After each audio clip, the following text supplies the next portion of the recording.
Manahimik ka lang. Kung lalagyan mo nito, mas madaling papasok. Dahil sa malambot niyang gakamay, nanlambot ang aking gabinti. Hindi lang palalangis ng linga ang mahusay niyang gawin.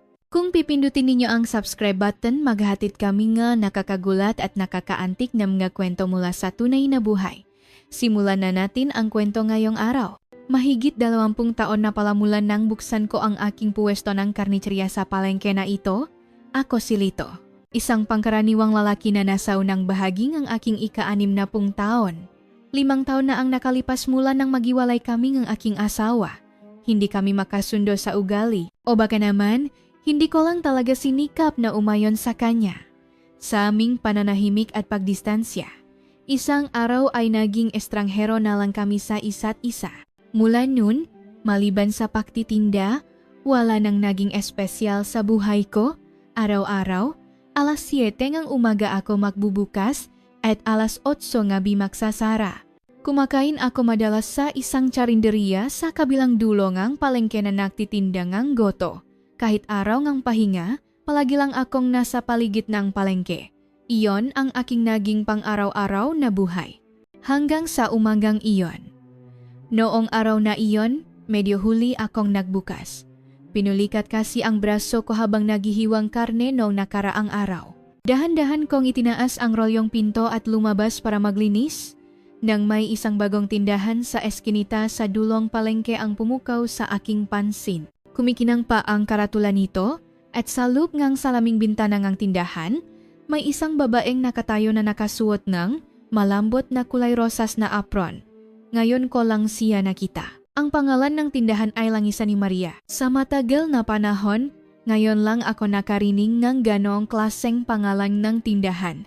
Kaya't napahinto ako. Kahit na ito'y isang langisan, malinis at mayos ang loob nito. Mukhang bago ang mga makina. At sa halip na amoyng langis, amoyng bulaklak ang unang sumalubong sa akin. Maisang nag-ayos ng mabuti ang babaeng may-ari. Subalit may kakaiba sa kanya.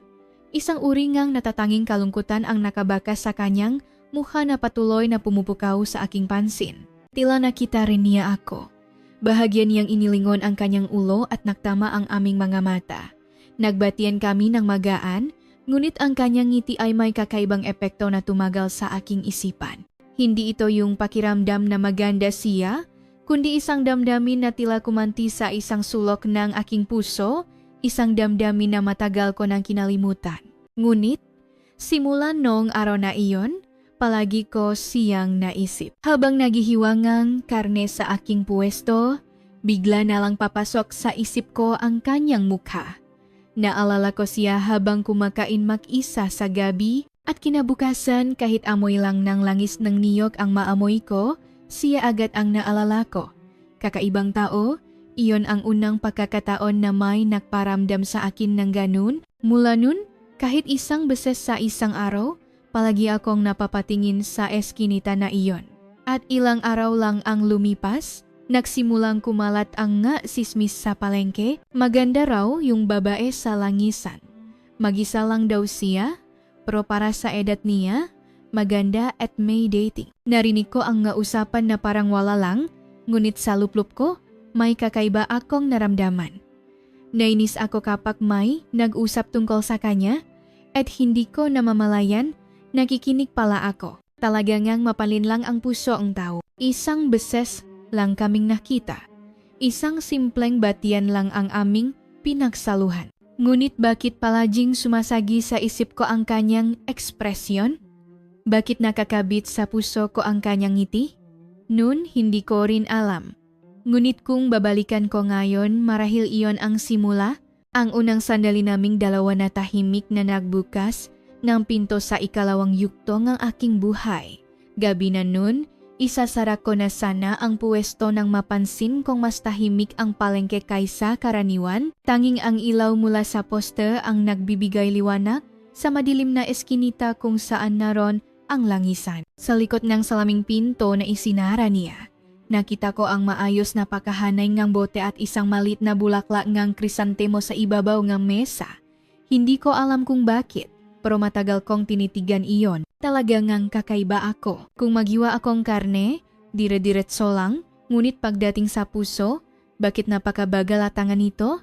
Dahil lang sa isang mukha na dumaan, buong araw ko siyang iniisip, kahit manood ako ng TV sa bahay, hindi ako makapag-focus.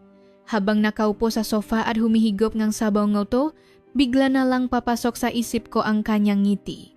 Bakit kaya? Matagal akong nakaupo lang doon, iniisip kung babalik ba ako sa tindahan niya. Anong idadahilan ko? Bibili ba ako ang langis? Kung isipin ko, paubos na rin naman ang langis sa bahay, kaya hindi naman ito masamang dahilan. Kinabukasan, bago magsimula ang pagtitinda, sinadya kong pumunta ng maaga sa palengke. Habang dumadaan ako sa eskinita, nakita ko ang babaeng may-ari na isinasara ang kanyang pinto. Sa halip na apron, isang simpleng kardigan ang suot niya. Bahagya akong yumuko at bumati, magandang umaga. Gumiti siya at sumagot. Kayo po si Mang Litong Karnicheria, di ba? Sabi nila, sariwang-sariwa raw ang magkarne ninyo. Nakapagtataka. Sa isang salita niya lang, gumaan ang pakiramdam ko. Tumaas ang aking balikat at parang gusto kong mas pakintabin pa ang aking makutsilyo. Masarap din po ang langis namin, daan po kayo kapag may oras. Iyon ang sinabi niya bago umalis, ngunit ang kanyang boses ay buong araw na umalingaw-ngaw sa aking isipan.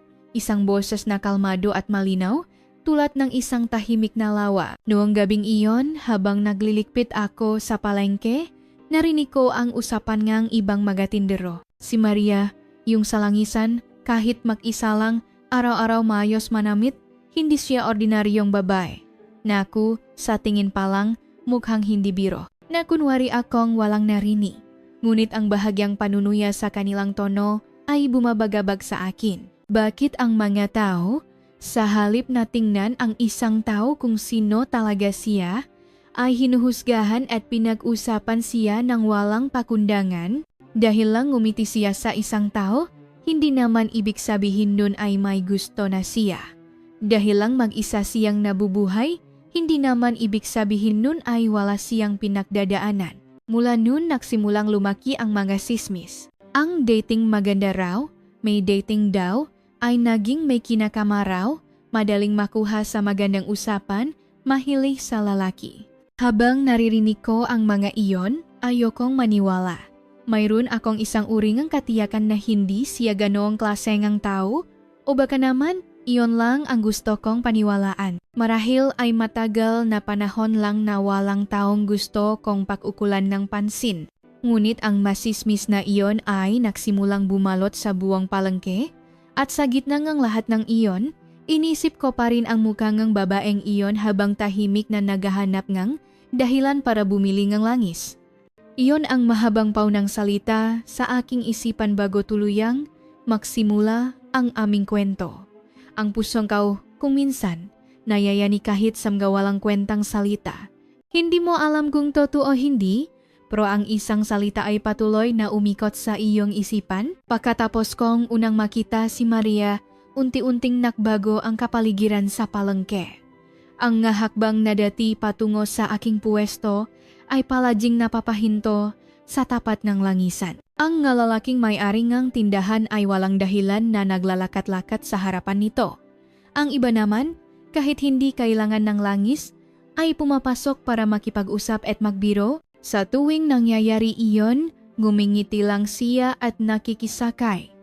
Magalang at may tamang distansya, maganda itong tingnan. Ang kanyang mamatang hindi natitinak at ang kanyang maayos na pananalita ay nagbibigay ginhawa kahit sa aking puso. Ngunit hindi nagtagal ang maaraw na iyon. Isang araw, habang nag-ayos akong karne, narinig ko ang masalitang ito.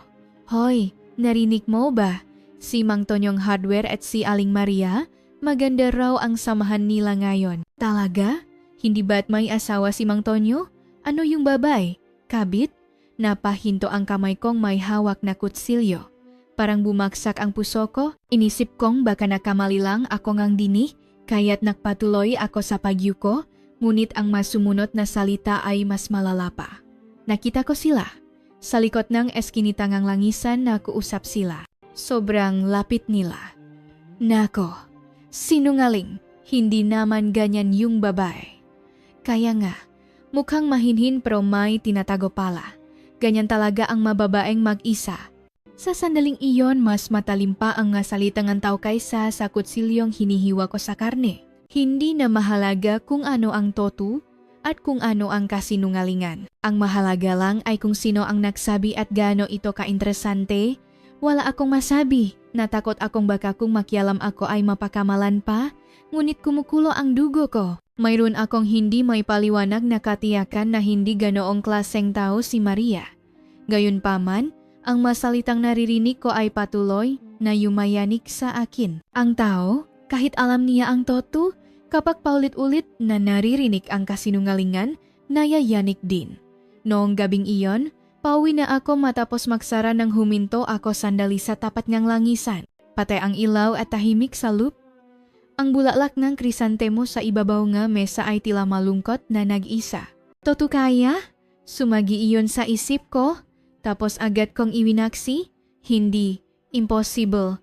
Ngunit pag uwi ko, kahit anong palabas sa TV, wala akong mapanot, hindi ako mapakali, palaging sumasagi sa isip ko si Maria. Kung isipin, kakaiba rin talaga ang tiwala sa isang tao.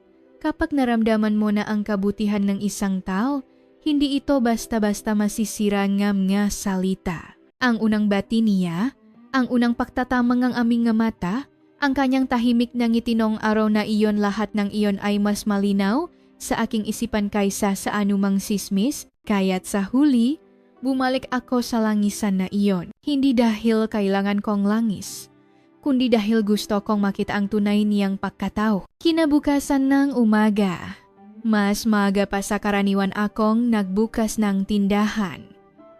Halos hindi ako nakatulog kagabi at bandang alas 5 ngang madaling araw ay bumangon na ako. Hindi mapakali ang loop ko. Bakit ba ako apektado sa kwento ngang babaeng iyon? Bakit ako nayayanig sa mga sabi-sabi ngang iba? Hindi ko rin maintindihan. O baka naman alam ko ang pagnanais na maniwala sa kanya. O marahil, ang pagnanais na makita siya ay patuloy na lumalakas sa loop ko. Bibili lang naman akong langis. Wala naman akong masamang intensyon. Paulit-ulit kong kinukumbinsi ang sarili ko habang hinihintay ang alas 9 ngang umaga. At dahan-dahan kong itinulak ang pinto ngang kanyang tindahan. Isang maliit na kampana ang tumunog at inangat niya ang kanyang ulo. Ay, tuloy po kayo? Gayang dati, isang mahinahon at magiliw na boses at isang ngiti na hindi nawawala. Nahihiya akong napakamot sa ulo at nagsalita. Titingin sana akong langis. Nabusan na kasi sa bahay. Opo, meron po kaming bagong piga na sariwang langis ngayon. Pakita ko po sa inyo. Dahan-dahan niyang kinuha ang isang bote. Isang malinaw at ginintuang langis ang marahang gumagalaw sa loop ng bote. Binuksan niya ang takip at inalok akong amuyin. Kakaiba ang amoy nito. Mabango, malalim, at higit sa lahat, isang tapat na amoy. Ang bango nga. Nang sabihin ko iyon, bahagya siyang gumiti at nagsalita. Kailangan pong tiyaga sa pagpiling niyo. Ngayon kasi, lahat dinadaan na lang sa makina. Pero ako po, isa-isa kong hinuhugasan, binibilat at pinipiga, lahat po mano-mano. Napatingin ako sa kanya. Kaya pala, ang babaeng ito ay kasing tapat ng amoy ng kanyang langis. Marami po kayong customer ngayon? No? Dahan-dahan kong tanong. Umiling siya. Hindi ko po alam. Hindi ko sigurado kung bumibili sila ng langis o tumitingin lang. Sa sinabi niyang iyon, parang may kumirot sa aking dibdib. Siguro po dahil sa mga sismis na hindi ko alam. Pinutol niya ang kanyang sasabihin at isinarang muli ang bote. Ngunit kalmado ang kanyang ekspresyon, hindi siya mukhang nasasaktan o nagagalit. Mukha lang siyang pagod. Kaya't na kunwari rin akong walang pakialam at nagsalita. Ang bibig pontaw, mabilis. At ang tenga, manipis. Lahat sila, sinasabi lang ang gusto nilang sabihin at naririnig lang ang gusto nilang marinig. Tumingin siya sa akin. Sa maikling sandali nga tahimikan, may naramdaman akong koneksyon. Salamat po. Kayo po ang unang nagsabi niyan sa akin. Sa sinabi niyang iyon, hindi ko na malayang napangiti ako. Sabi pong nanay ko, Ang paggawa ngang langis ay nangangailangan ngang maraming pag-alaga, pero mas nagiging maganda ang kalidad nito. Tumango siya. Opo, tama po. Ganun din po ang tao.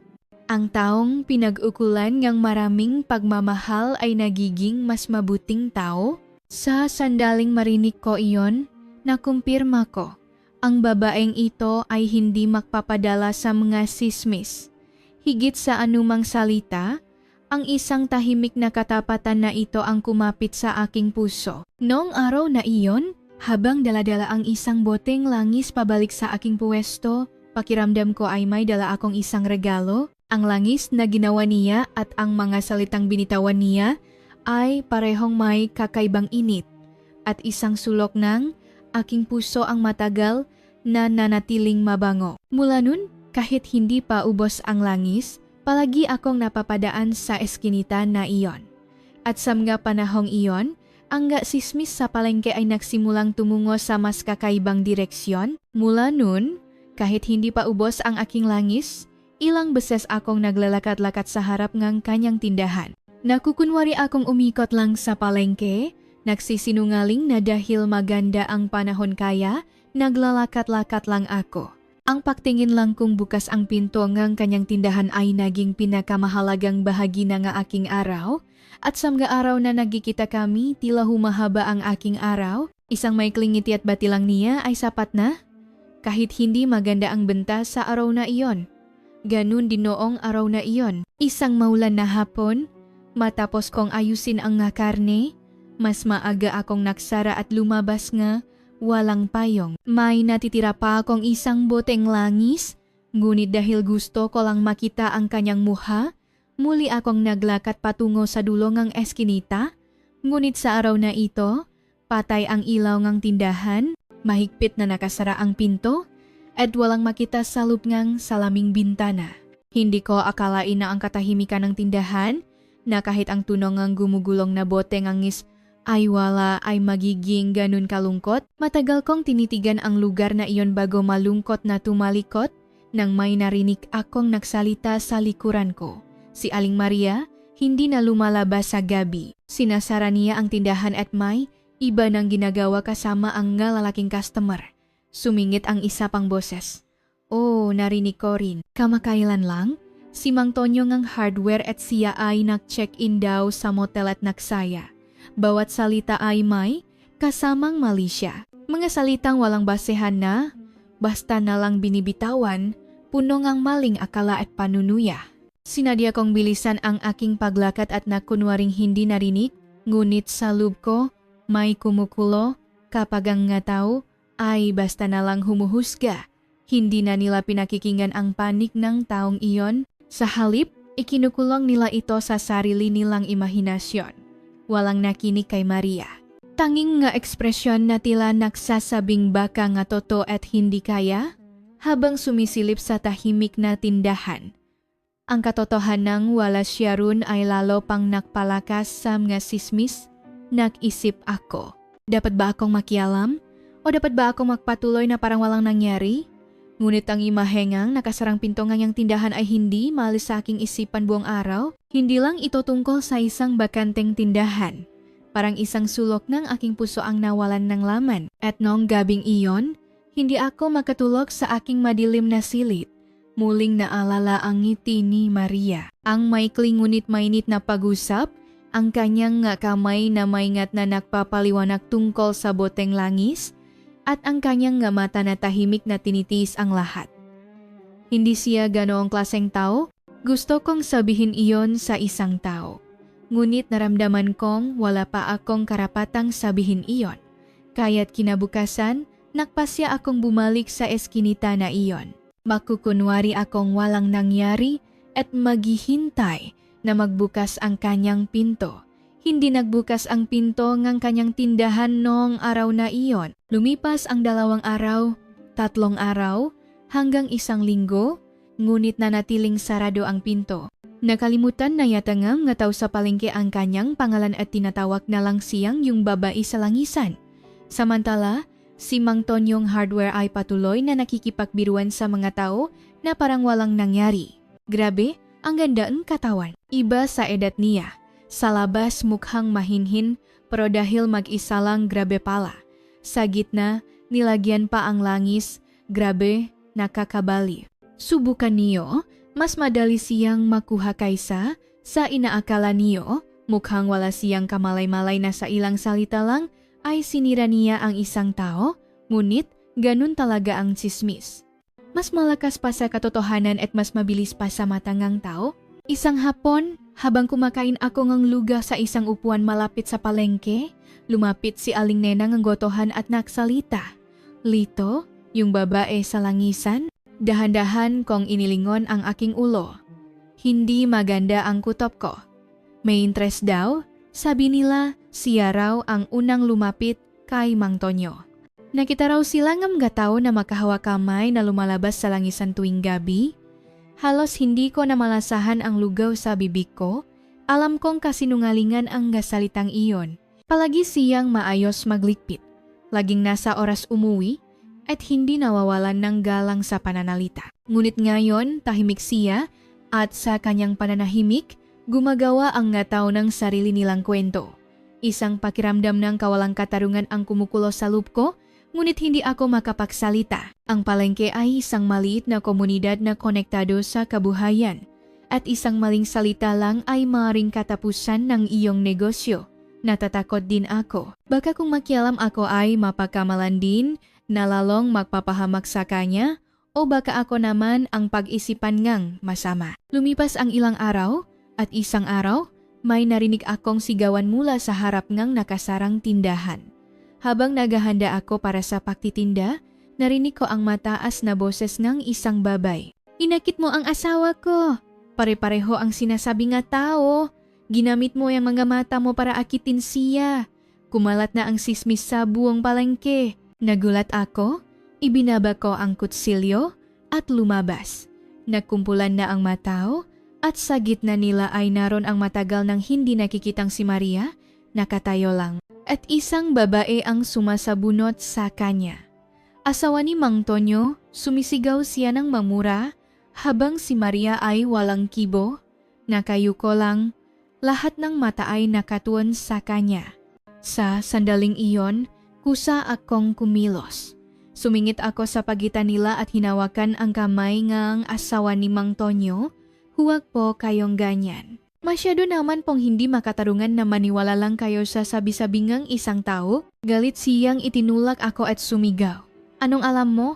Sabi nga asawa ko, inakit daw siya nito hanggang sa kama daw sila nagpunta. Sasabihin mong sismis lang yan, narinig ko lahat. Sa sandaling iyon, narinig ng lahat sa palengke ang epekto nga salitang iyon. Lahat ng naroroon ay may isang ekspresyon.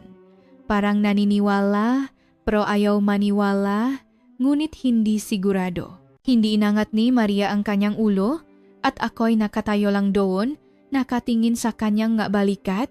Ang kanyang nga payat na balikat ay tahimik na nanginginig. Noong gabing iyon, nawala siya sa palengke. Patay na ang ilaw ng tindahan, wala na rin ang bulaklak ng krisantemo sa bintana at muling tumahimik ang palengke.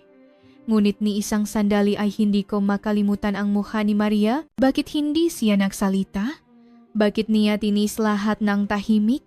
Ang matanong na iyon ay paulit-ulit na bumabalik sa aking isipan tuwing gabi. Mula noong araw na iyon, hindi na nakita si Maria sa palengke. Sa una, nagtataka ang matao, ngunit di nagtagal ay napalitan ito ang ibang usapan. At ilang araw lang, nawala na ang kanyang pangalan sa mapag-usap sa palengke. Ngunit ako, hindi ko siya makalimutan. Lalo na kapag umulan. Ang imahe niya sa likod ng salaming pinto na tahimik na nagpupunas ng mabote, ang kanyang mabalikat na nanginginig habang nakayuko, at ang sandaling hindi siya nagsalita, lahat ng iyon ay nanatili sa aking puso. Isang gabi, matapos magsara, habang naglalakad ako sa basang kalsada, may nakita akong isang pamilyar na silweta sa ilalim ng ilaw ng isang kainan sa tabi ng daan. Isang payat na lik, isang mahabang kardigan na basa ang balikat, at isang taong tahimik na nakaupo si Aling Maria. Dahan-dahan akong lumapit sa kanya. Ang tagal nating hindi nakita. Mahina kong sabi. Inangat niya ang kanyang ulo. Hindi siya gaanong nagulat, Ngunit ang kanyang nga mata ay may bakas pa rin kalungkutan. Madalas po kayo rito? Nagbibiro kong tanong. Ngumiti siya. Gusto ko lang po kasing tahimik na lugar. Tahimik nga rito. Tamang-tama para uminom. Sa sinabi kong iyon, tinitigan niya lang ang basong gin sa kanyang harapan. Ang malinaw na alak sa loob ng baso ay bahagyang umaalok. Dahan-dahan akong umupo sa tabi niya. May ilang hakbang na pagitan sa amin, ngunit sa gabing iyon, kahit ang distansyang iyon ay naramdaman kong mainit. Niligpit niyo na po ba ang tindahan? Tanong ko. Sandali siyang nag-isip bago sumagot. Ayoko na pong buksan. Natakot na po ako sa mga tao. Sa sinabi niyang iyon, parang may bumaksak sa aking dibdib. Tahimik niyang itinaas ang baso, hindi ininom at ibinaba ulit. At tahimik siyang nagpatuloy. Yung araw na yon, hindi ako nagsalita. Hanggang ngayon, pinagsisisihan ko. Bakit po hindi kayo nagsalita? Tanong ko. Tumingin siya sa kawalan at nagsalita. Kahit magsalita po ako, hindi sila maniniwala. Siya, matagal na rito sa lugar na ito, kilala sa palengke. Ako, bagong salta lang. Ang kanyang masalita ay hindi naninisi. Ito ay ang pagsuko ngang isang taong marami ng pinagdaanan. Huwag po kayong magsalita ganyan. May mga naniniwala pa rin po sa inyo rito. Dahan-dahan niyang ibinaling ang kanyang ulo at tiningnan ako. Kayo po, bakit po kayo naniniwala sa akin? Sa tanong na iyon, napatahimik ako. Bakit nga ba? Mula pa noong una ko siyang makita. Nakit na ako sa kanyang mata. At palaging may bumubulong sa akin na hindi siya sinungaling. Ang tao po, parang langis, nararamdaman ang katapatan. At kung totoo o hindi, puso po ang unang nakakaalam. Dahan-dahan siyang ngumiti, isang malabo, maliit, at mas malungkot na ngiti. Salamat po. Ngayon lang po ako ulit nakarinig ng ganong klaseng salita. Tahimik kaming nagsalinan ng baso at pinalipas ang gabi. Ang amoy ng ulan, ang dahan-dahang pagkabasa ng aming nga damit at sa ilalim ng maliit na ilaw, ang marahan niyang pahinga sa tabi ko. Sa gabing iyon, kahit walang salita, marami nang naiparating. Para bang isang maliit na tulay na walang nakakalam ang dahan-dahang naitatayo sa pagitan naming dalawa. Noong gabing iyon sa kainan, mas marami kaming sandalingang katahimikan kaysa sa pag-usap. Dahan-dahang nauubos ang alak. Paminsan-minsan ay nagsasalinan kami at isang kakaibang katahimikan ang namayani sa pagitan namin. Ngunit hindi ito nakakailang, sa halip comfortable. Biglang humangin at pumatak ang ulan at narinig namin ang pagbagsak ng mga patak sa bubong ng kainan. Ibinaba niya ang kanyang baso at sandaling tumingin sa labas bago tahimik na nagsalita. 8 taon na po akong hiwalay. Hindi ako nagsalita. Dahan-dahan lang akong tumango. Tila hinihintay niya iyon bago magpatuloy. Nababay po ang asawa ko sa katrabaho pa niya. Kahit kalmado ang kanyang pagkakasabi, ramdam ko ang bigat ng matagal ng sugat sa kanyang mga salita. Noong una, tinis ko. May anak kami at sabi ang mamagulang ko, dapat daw panatilihin ang pamilya. Pero nung sinaktan na niya ako, doon ko nalaman na tapos na, napapikit ako habang nakikinig. Isang bagay na ayokong isipin ay nangyari pala sa buhay niya at nakatago sa likod ng kanyang mata. Kaya po, nagpasya akong mamuhay mag-isa. Hindi po madali, pero nakakayanan ko naman po ang kalungkutan. Mas mabuti na pong mag-isa kaysa masaktan ng tao. Diretsahan niyang sinabi ngunit alam ko, ang katahimikang iyon ay bungangang maraming luha. Kaya tahimik ko ring ibinahagi ang aking kwento. Hiwalay na rin po ako. Tumingin siya sa akin, hindi nagulat. Isang tingin na tila mas gustong makinig. 5 taon na, hindi lang kami makasundo. Noong una, sinubukan kong umayon. Pero dumating ang puntong hindi na kami nakusap, sa sala na lang kami natutulog, at hindi na kami sabay kumakain. Kaya nawalan na rin kahulugan ang pagiging mag-asawa. Nang huminto ako sa pagsasalita, bahagya siyang tumango. Akala ko po, lahat ganun, lahat nagtitiis lang, kaya nga. Pero sa huli, hindi pala laging tama ang pagtitis. Matagal kaming nakatitigan. Patuloy pa rin ang ulan at sa kainan, tanging ang dalawa naming basonggin ang tahimik na nakayuko. Huminga siya ng malalim. Pagkatapos kong mahiwalay, ilang taon akong nahirapan mag-isa. Kaya't nagpasya akong lumipat dito para makbagong buhay. Natuto akong gumawa ngang langis dati, kaya't nagbukas ako ngang tindahan. Nakatuan ako sa kanyang mahinahong boses. Pero isang araw, palaging pumupunta si Mang Tonyo sa tindahan. Noong una, akala ko pala kaibigan lang. Pero unti-unti, lumalabis na ang kanyang pahawak at isang araw, diretsahan na siyang nag-alok. Siyempre, palagi ko siyang tinatanggihan. Mayroon kasing hangganan na dapat igalang ang tao. Kaya't sinabi niya sa akin, gusto mo pa bang magtinda rito? Taga rito ako, isang salita ko lang, may papasara ko yung tindahan mo. Pagkatapos nun, kumalat na ang makakaibang sismis tungkol sa akin sa palengke. Mula nun, palaging may mga lalaking sumisilip sa tindahan at may mga nagtatago pa sa gabi at biglang lumalabas kapag nagsasara na ako. Mayroon pa ngang sumunod hanggang sa bahay ko dahil daw mag-isa ako at kahit sinong lalaki ay papatulan ko, araw-araw may malalaking naghahanap sa akin. Tahimik akong uminom ng isang baso. Sa totoo lang, natakot po ako. Ngayon ko lang nalaman kung paano makasira ng tao ang sismis. Hindi po kayo ang problema, sila po ang sobra. Pero sa gitna ng lahat, may nagsabing may mga hindi naniniwala. Hindi ko po akalain na ganun kalaking ginhawa ang mararamdaman ko. Iyon ang sinabi niya habang tahimik na nakatingin sa akin. Salamat po, nung araw na iyon, salamat po sa pahawak sa kamay niya. Wala akong masabi. Ang kanyang nga salita ay sapat na para makalimutan ko ang lahat ng ingay ng ulan sa gabing iyon. Yumuko na lang ako at nagsalin ng alak. Lumakas pa ang ulan at tumulo ang tubig mula sa bubong. Lalong lumalim ang aming katahimikan. Wala ng awa o pagsisisi. Tanging ang ginhawa ng paglalabas ng aming mga sugat sa unang pagkakataon ang tahimik na namayani. Noong gabing iyon, tila walang balak tumila ang ulan. Kahit naubos na namin ang aming mga inumin, hindi namin magawang umalis. Ang tunog ng gapatak nga ulan sa bubong ng kainan ay mas malakas at malinaw kaysa sa aming tahimik na pag-usap. Ngunit dahil sa ingay na iyon, mas marami kaming narinig sa aming nga puso. Siya'y nakaupo lang, nakatingin sa basang bubong at biglang nagsalita. Ganito pala kalungkot ang mag-isa? Sa sinabi niyang iyon nanikip ang aking dibdib. Dati, akala ko mas komportable ang mag-isa. Pero ngayon, gusto ko lang may kasama, kahit walang imik. Ang kanyang gamata ay kasing bigat ng bumabagsak na ulan. Kung ganun, hindi po kayo mag-isa ngayon?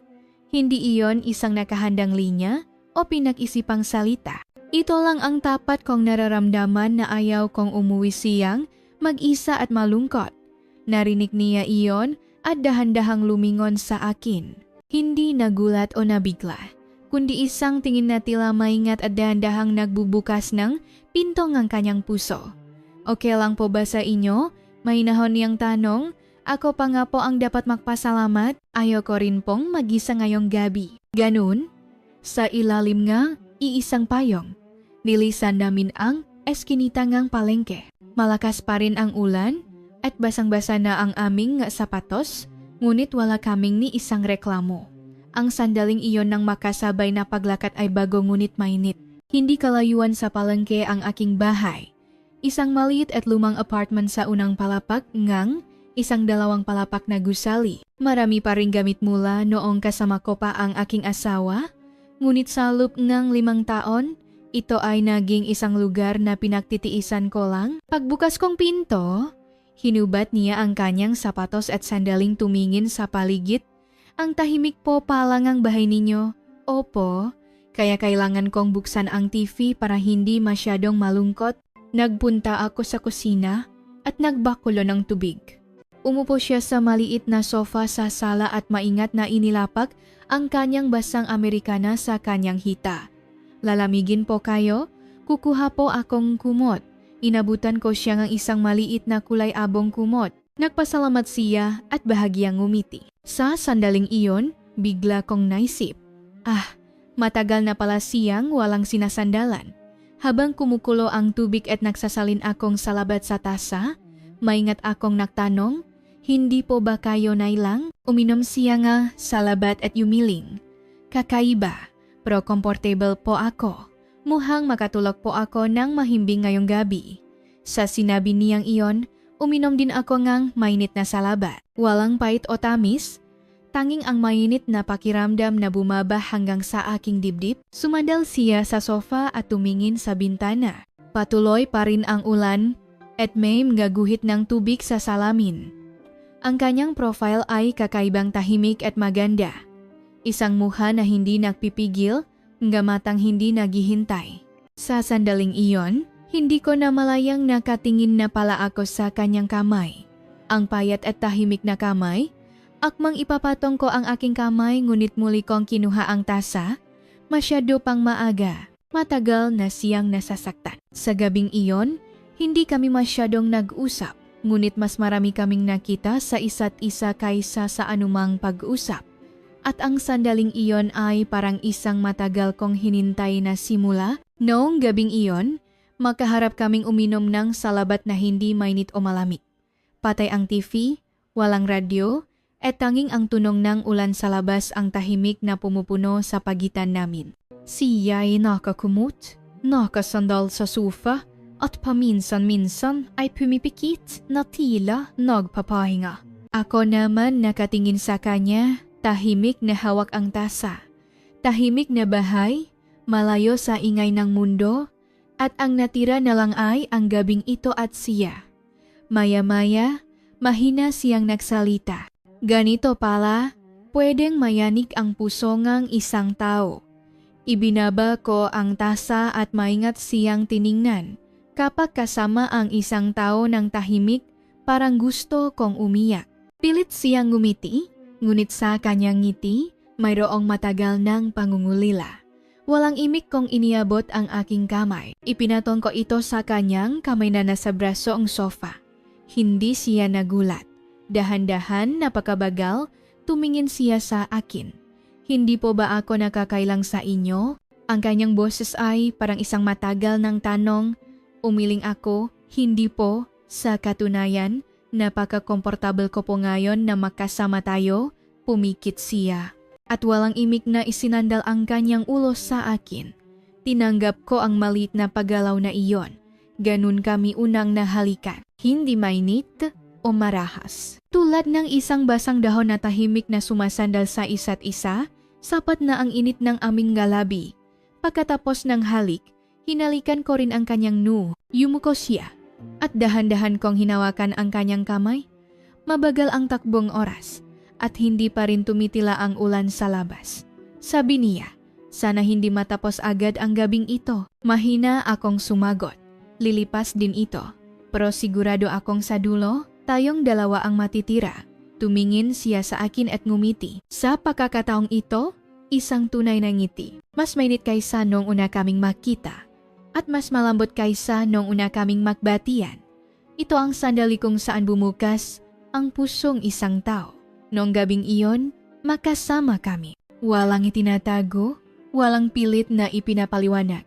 At sa hiningangang isa't isa, niyakap namin ang matagal ng kalungkutan. Sa isang oras na walang nakakaalam at walang nakakaistorbo, unang beses naming naramdaman na buhay kami ulit. At sa madaling araw na iyon, tahimik na tumila ang ulan, ngunit ang init na naiwan sa aming nga puso ay tila hindi matutuyo sa loob ng matagal na panahon. Kinabukasan ng umaga, mas maaga pa sa karaniwan, akong pumunta sa palengke.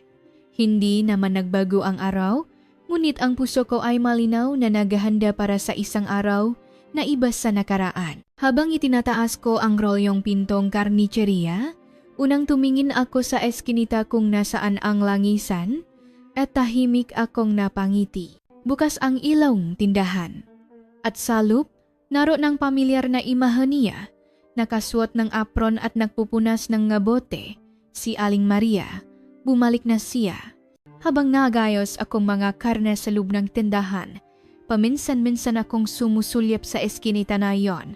Gaya ang dati, Nagayo siya ang nga bote, naglilinis ang makina, at dahan-dahang binubuksan ang araw ng walang imik. Ang kanyang makamay ay napakayos, at sa itsura pa lang niya, alam kong bumabangon na ulit siya. Nagsimulang dumating ang mga customer sa umaga, at habang inilalabas ko ang karatula ng karne sa harap ng tindahan, biglang nagsalita si Aling Susan, ang may-ari ng tindahan ng isda sa tapat. Hoy, bukas na ulit ang langisan. Na kunwari akong walang narinig at pinunasan ang alikabok sa karatula. O nga po, nagpahinga lang siguro siya. Ano ka ba? Anong pahinga? Dahil sa nangyari, nahiya siyang lumabas. Pero kailangan niyang mabuhay kaya lumabas na rin siya. Pero ang tibay niya, no? Ganyan pa rin siya lumabas. Sa dulo nga niyang salita, malinaw na wala siyang alam tungkol kay Maria. Tahimik akong nanatili bago dahan-dahang nagsalita. Ang tao, kahit mukhang madaling masira, baka siya pa ang pinakamatibay. Ang makabalik na ganyan ay hindi kayang gawin ngang hahit sino. Tinitigan ako ni Aling Susan bago tumalikot at isara ang takip ngang kahon ng isda. Napakatahimik ngang palengke noong araw na iyon. May mga tumitingin sa kanya, may mga dumadaan lang ng walang imik. Ngunit ni minsan ay hindi siya yumuko. Magalang siyang bumabati sa lahat ng customer. At kahit sa pagsasaling ng langis, hindi natitinak ang kanyang konsentrasyon. Bandang tanghali, nagluto ako ng mainit na bulalo, nagsalin sa isang mangkok, at dinala ito sa langisan. Kumain na po kayo? Tumingin siya sa akin, bahagyang nagulat, at ngumiti habang umiling. Hindi pa po. Medyo abala. Inilapa ko ang mangkok sa isang maliit na upuan sa loob ng tindahan at sinabi, kung ganon, ito na po ang kainin ninyo. Kapag lumipas na ang oras ng pagkain ng taga-palengke, mas magiging abala kayo. Ngumiti siya. Pinunasan ang kanyang makamay at maingat na kinuha ang mangkok. Maraming salamat po. Ang tagal ko na pong hindi nakatikim ng ganitong kainit na sabaw. Humigop siya ngang isang kutsarang sabaw at huminga ng malalim. Ang itsura niyang iyon ay mas tumatak sa aking puso kaysa sa anumang salita. Kailangang nasa tabi niya ako para matulungan siyang makabangon ulit para walang sinuman ang makagulo sa kanya. Iyon ang ipinangako ko sa aking sarili. Paglabas kong tindahan, mahina siyang nagsalita sa likuran ko, manglito, lumingon ako. Ngumiti siya sa akin at sinabi, salamat po sa inyo, nagkaroon akong lakas ng loob. Maraming salamat po. Hindi ako sumagot, tahimik lang akong ngumiti at tumango. Binuksan niya ulit ang pinto at nagpasya akong bantayan ang eskinita na iyon araw-araw para hindi na muling sumara ang pinto. Noon ko lang nalaman na iyon ang pinakatapat na suporta na may bibigay ko. Noong muling magbukas si Maria ng kanyang tindahan, madalas akong naglalakat-lakat sa harap nito. Ayokong sabihin ng diretsahan na tutulungan ko siya dahil baka masaktan ko ang kanyang pagkatao, kaya't sa una, tahimik ko lang siyang tinutulungan sa pagbubuhat ng mga gamit kapag may mabigat na sakong niyok sa pasukan. Dahan-dahan ko itong ipinapasok sa loop. Kapag mukhang wala siyang oras maglinis ng makina. Pagkatapos ng trabaho ko, pumupunta ako sa likod at tahimik na pinupunasan ang makina. Sa tuwing ginagawa ko iyon, palagi siyang nagpapasalamat, ngunit ngumingiti lang ako. Ganyan naman po ang buhay, di ba? Kailangan nating magtulungan. Ngumingiti siya at tumatango. At ang ngiti niyang iyon ay hindi na malungkot. Isang araw, sinabi niya, Manglito, tawagin niyo na lang po ako sa pangalan ko. Kapag naririnig ko po yung Aling Maria, parang iba po ang pakiramdam. Napangiti ako at sumagot. Kung ganun, tawagin mo na lang din akong Lito, huwag ng Manglito.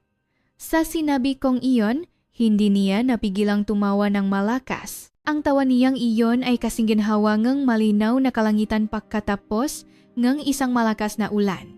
Mula noong araw na iyon mas naging malapit kami. Si Maria, dahil sa pasasalamat sa aking tulong, paminsan-minsan ay nag-abot ng isang boteng langis. At ako naman, sa halip na basta na lang tanggapin, sinasabi kong, kung ganun, gamitin natin to para mag-ihong liempo at naglalatak kami ngang malit na ihawan sa likod ng palengke. Ganun kami. Sa isang napakasimpleng paraan, nagsimulang maging bahagi ngang buhay ngang isa't isa. Noong una, nagtataka ang nga tao sa palengke. Bakit makasama si Mang Lito at si Aling Maria? Mayroon ba talagang something sa kanila? Hindi nawala ang nga bulungan? Ngunit habang lumilipas ang panahon, unti-unting nagbago ang kanilang pananaw.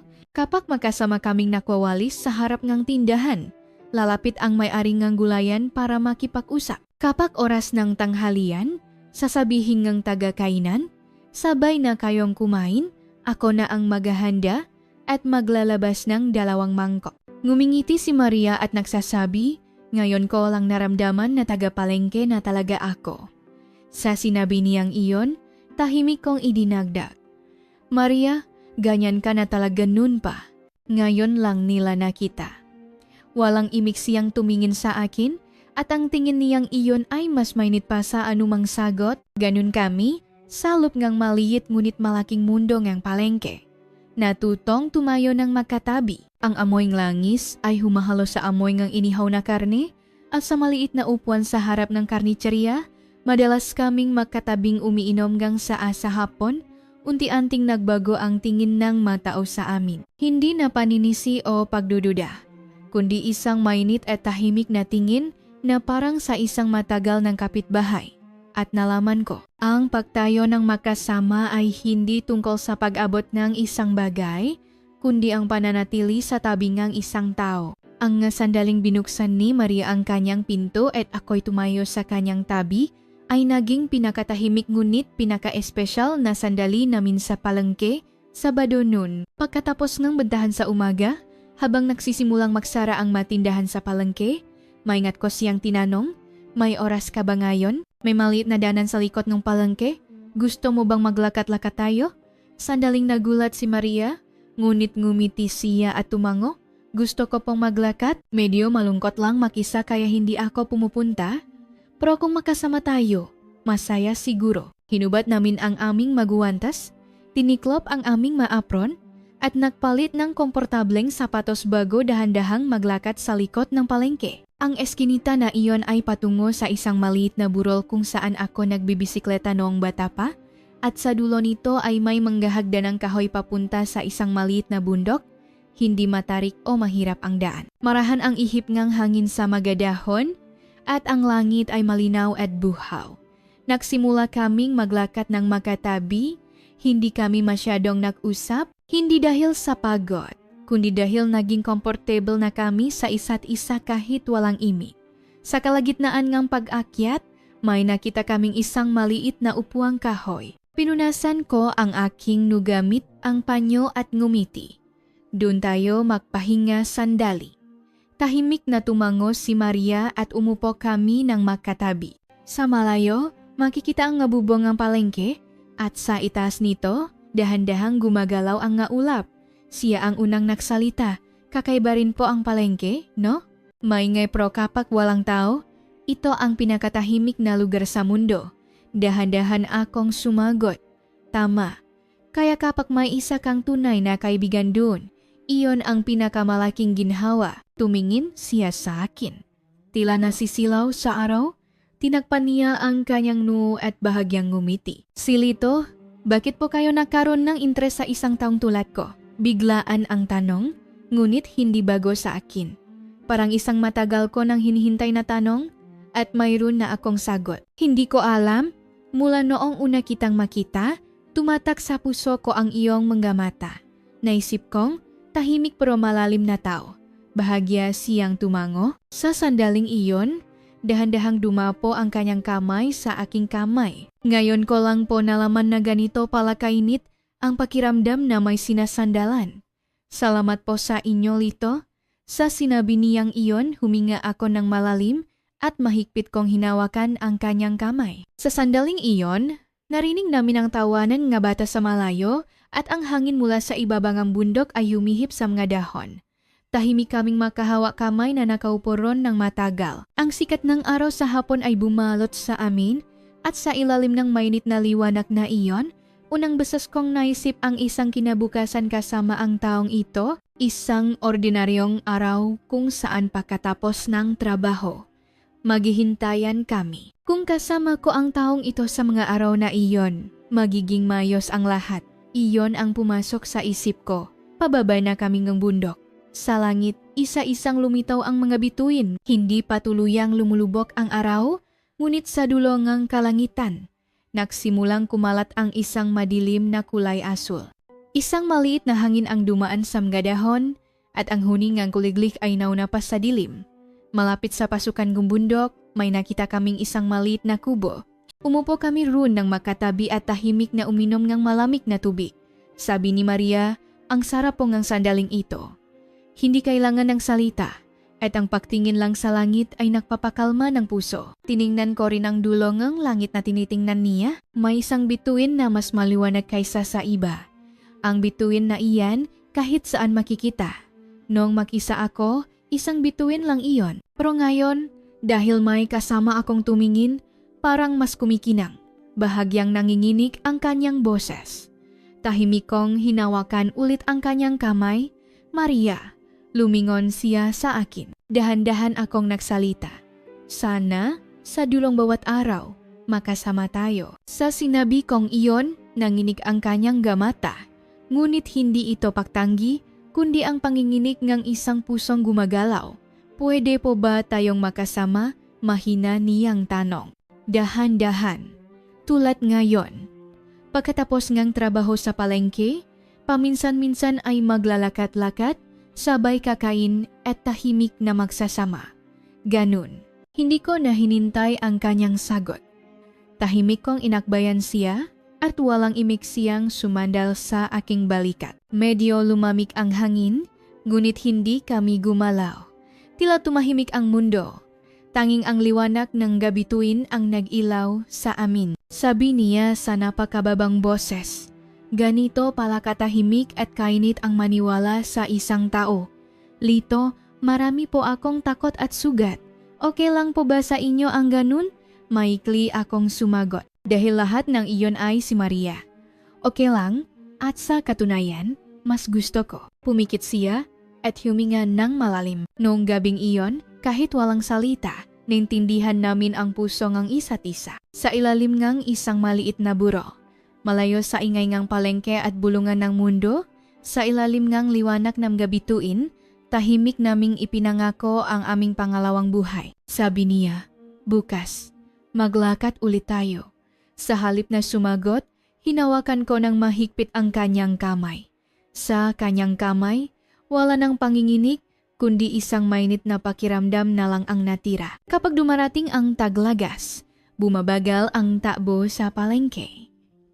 Nawawala ang amoy ngang pawis ng tag-init, at sa banayat na hangin ng pagbabago ng panahon, nagiging tahimik din ang mahakbang ng tao. Gusto ko ang pagbabagong iyon, ang amoy ng marepolyo, ang malamig na hangin tuwing gabi, at higit sa lahat, ang bahagyang pamumulang ng pisngi ni Maria kapag nakasuot siya nga scarf ay napakaganda tingnan. Patuloy kaming nagtitinda, kumakain ng isang mangkok ng pansit sa tanghalian, at sa hapon ay makatabing umuupo sa isang bangko sa dulong palengke, umiinom ng mainit na tsaa.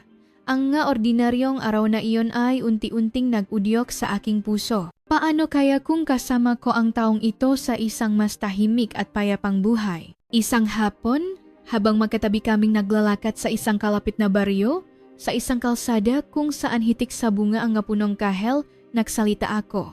Maria, tinitingnan niya ang sangang ang puno bago lumingon sa akin. Naisip mo na bang manirahan sa isang mas tahimik na lugar malayo sa palengke? Sandali siyang natigilan pagkatapos ay ngumiti. Sinasabi niyo po bang iwan ko na ang tindahan? Umiling ako at idinagdag, hindi. Kung paanong kailangan ang langis kahit saan, kailangan ka rin kahit saan, Maria. Naisip ko lang, sa isang tahimik na baryo kung saan hindi na natin maririnig ang sabi-sabingang iba, paano kaya kung doon tayong dalawa manirahan? Tahimik siyang tumingin sa akin.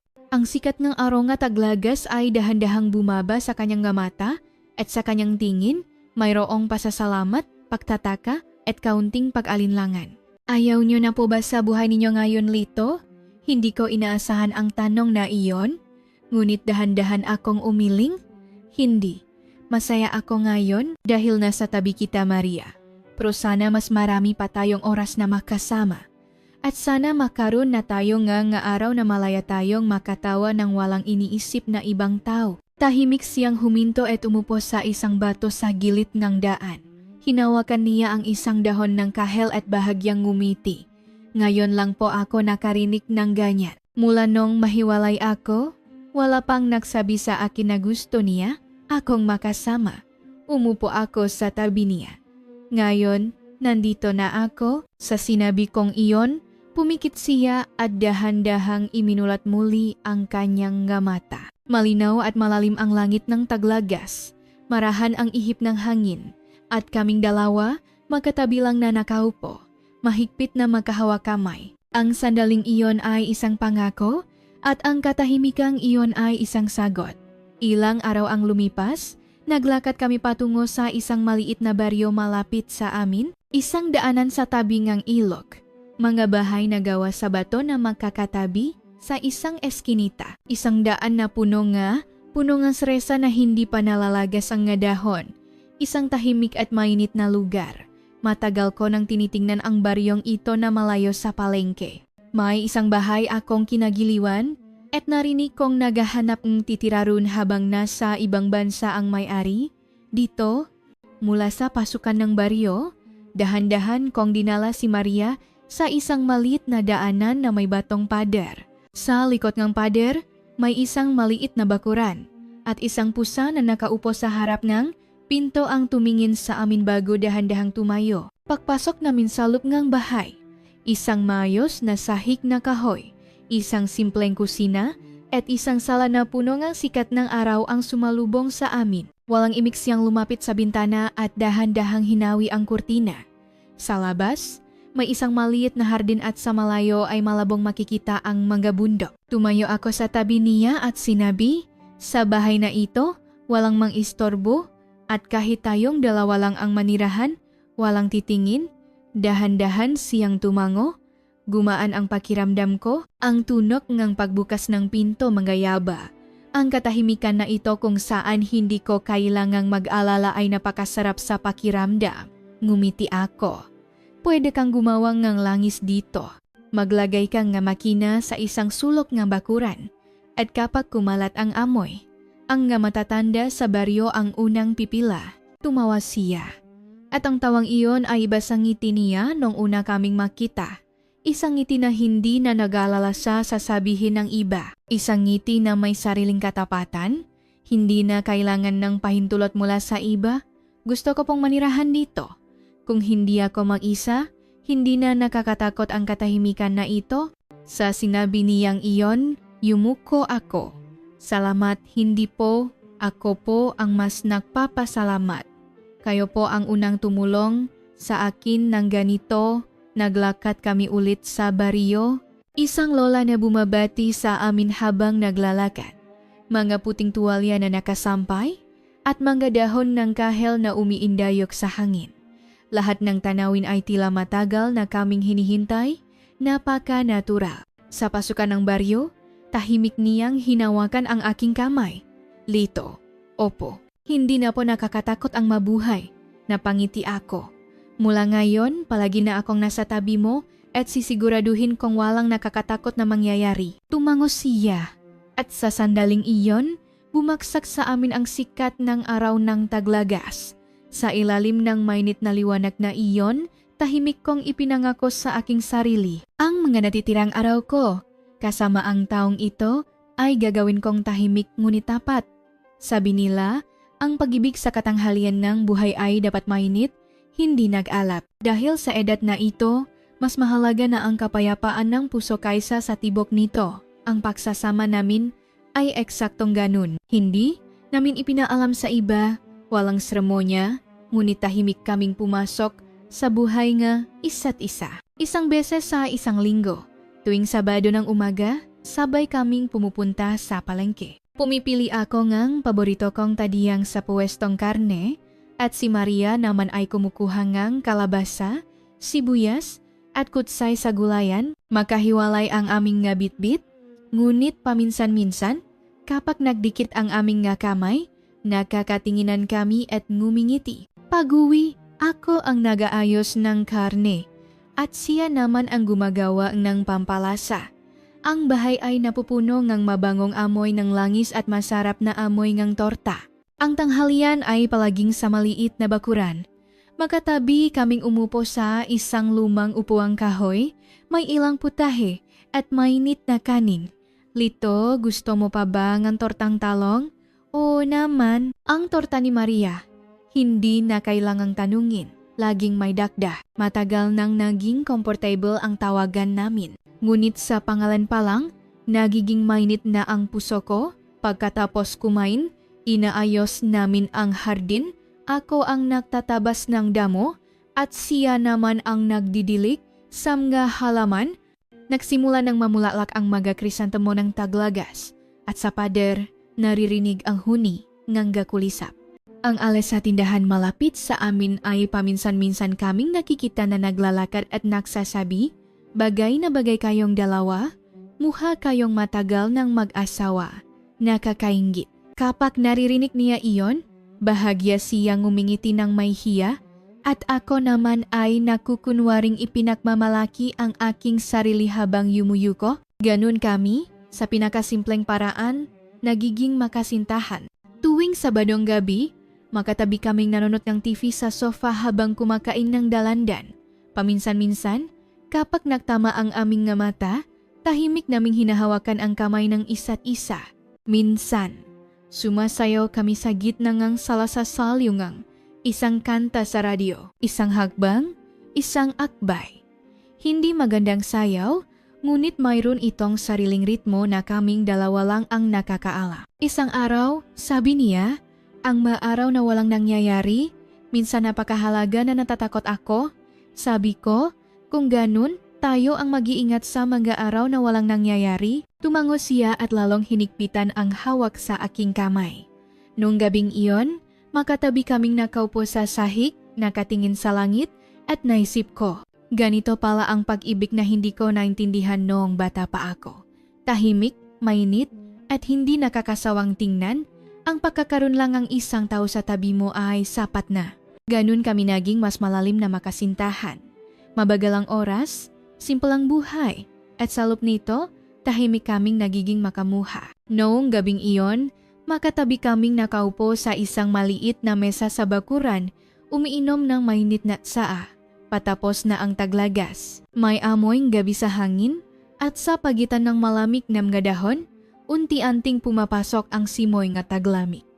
Si Maria ay nakasuot ng sweater at scarf at inilagay ko ang isang maliit na kumot sa tabi niya. Tahimik na hardin, mabangong amoy ng krisantemo at sa maliit na tasa, bahagyang umusok ang tsaa. Parang ang bilis nga oras ngayong taon, sabi niya.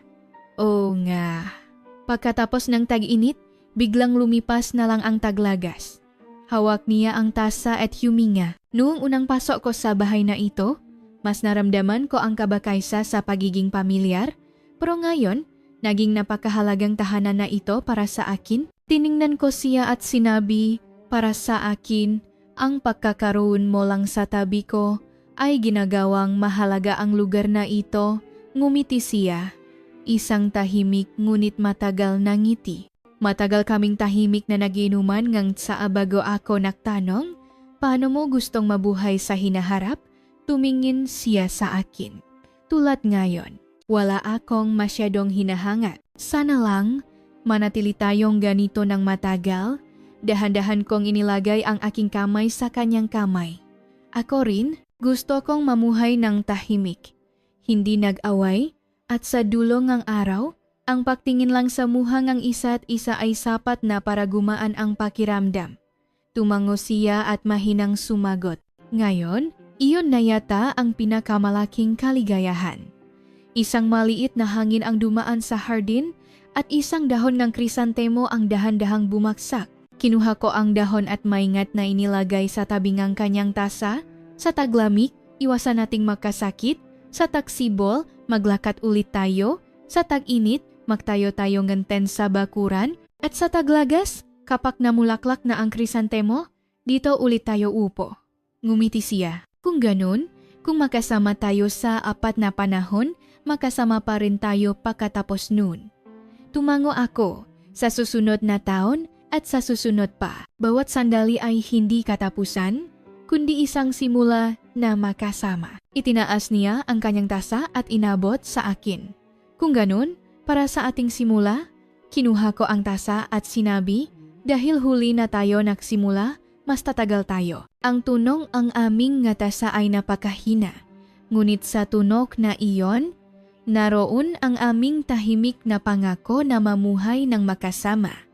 Noong gabing iyon, hindi namin binitawan ang kamay ng isa't isa sa hardin. Isa-isang lumitaw ang mga bituin at sa ilalim ng liwanag nito, tahimik ding umilaw ang aming bakuran. Ang hapon sa huling bahagi ng taglagas ay laging maikli at laging ginintuan, ganun din nung araw na iyon.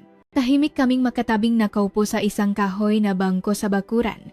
Dahan-dahang lumulubog ang sikat na araw at lumalamig na ang isang tasang tasa, ngunit hindi kami gumagalaw. Siya ay nakasuot ang sweater ng taglagas. At ako naman ay may manipis na kumot sa aking tuhod, nakaupo sa tabi niya. Si Maria ang unang nagsalita.